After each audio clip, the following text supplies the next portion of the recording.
A onaj spomenuti Leonardo DiCaprio i svi ostali nagrađeni sigurno su nečim nazdravili. Možda viskijem. Sjajna izložba, odnosno kušanje viskija, bilo je ovoga vikenda u Hipocentru. Nimalo džentlmenski ulazak za mjesto gdje su gospoda i tu i tamo pokoja dama ispijali u 2 dana dragocjenu vatrenu vodicu, a mogli su birati između čak 60 marki viskija. To je rakija, odležana rakija, s tom razlikom što je to zapravo destilirano pivo. Zgodne hostese, poslovnjaci i potpune viski neznalice poput mene vrzmale su se oko primamljivih privremenih barova, a u barovima se puši, pa je tako ovo vjerojatno jedini sajam na kojem je bio dozvoljen duhanski dim u zraku. Da se ovdje svaka čašica plaća, koliko ste do sad potrošili? Pa tek smo došli zapravo, ne? Tek smo došli, ali stvarno su prihvatljive cijene. Mislim, kreće se viski od nekakvih 7-8 kuna do recimo nekakvih 30-40 kuna, ali za stvarno nekakve specijalne serije.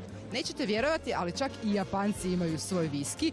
Ova boca ovdje, primjerice, stara je čak 17 godina, povučena je iz prodaje, ali zato danas na sajmu dostiže cijenu od 1500 kuna, a kasnije po ovim nekim stranicama gdje se ljubitelji cjenjkaju ko će imati što raritetniji primjerak, može dostići čak 3 puta veću cijenu. Kupujete ga za doma?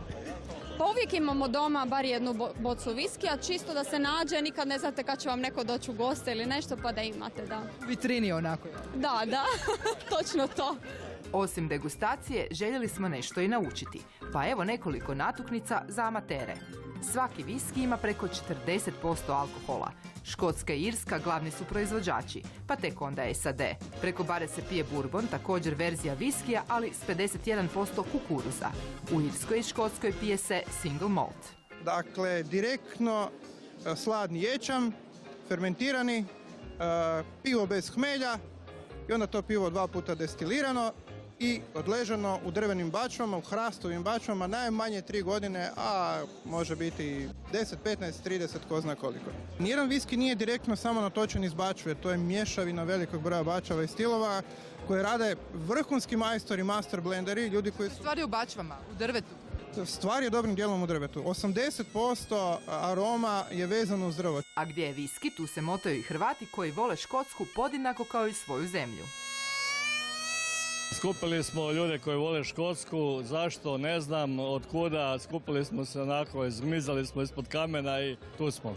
Gledali ste Hrabro srce ili šta?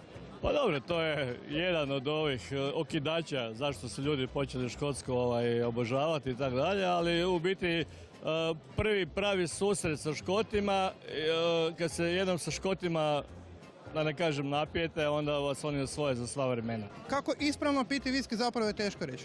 Onako kako vama paše. Samo ne s kolom. Pa meni je žao da taj viski pomiješa s kolom, iako to može dobro funkcionirati. Postoje krasni miksevi sa, recimo, hladnim čajem, zelenim. Zanimljivo. Prekrasno, sa kokosovim mlijekom, odnosno kokosovom vodom. Znate pričati engleski sa škotskim naglaskom? Pa nakon 10 viskija onda mogu. Koliko se može maksimalno popiti viskija da se ostaje pri sebi? Pa evo, ja sam na 4, mislim da je to neki moj maksimum, možda neko jače građe od mene, nešto više. Se vi kad napijete? Gotovo nikada. Zato što uz jedan viski mogu satima uživati. Uživanje u viski vam je otprilike...